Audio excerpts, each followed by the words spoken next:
ہمارا آئینہ ہمارے لیے راہ نجات بھی ہے اور باعث پکڑ بھی۔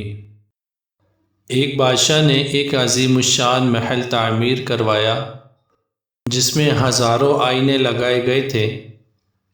ایک مرتبہ ایک کتا کسی نہ کسی طرح اس محل میں جا گھسا۔ رات کے وقت محل کا رکھوالا محل کا دروازہ بند کر کے چلا گیا، لیکن وہ کتا محل میں ہی رہ گیا۔ کتے نے چاروں جانب نگاہ دوڑائی تو اسے چاروں طرف ہزاروں کی تعداد میں کتے نظر آئے۔ اسے ہر آئینے میں ایک کتا دکھائی دے رہا تھا۔ اس کتے نے کبھی اپنے آپ کو اتنے دشمنوں کے درمیان پھنسا ہوا نہیں پایا تھا۔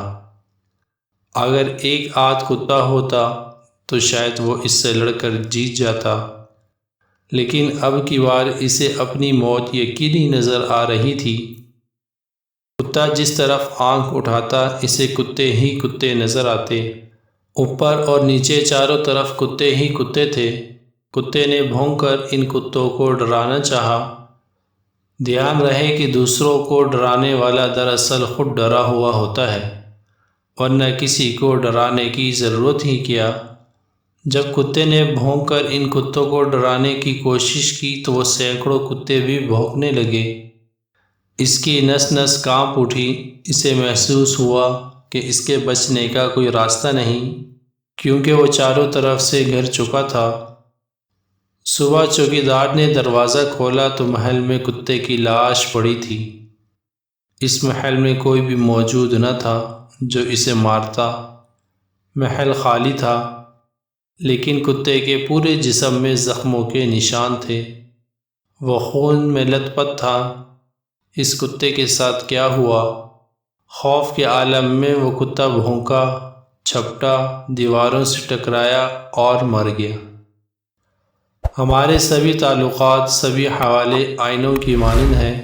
ان سب میں ہم اپنی ہی تصویر دیکھتے ہیں۔ نفرت سے بھرا آدمی یہ دیکھ رہا ہوتا ہے کہ سب لوگ اس سے نفرت کرتے ہیں۔ لالچی آدمی کو یوں معلوم ہوتا ہے کہ سب اس کو لوٹنے کے منصوبے بنا رہے ہیں۔ وہ اپنے لالچ کی تصویر دنیا کے آئینہ خانے میں دیکھتا ہے۔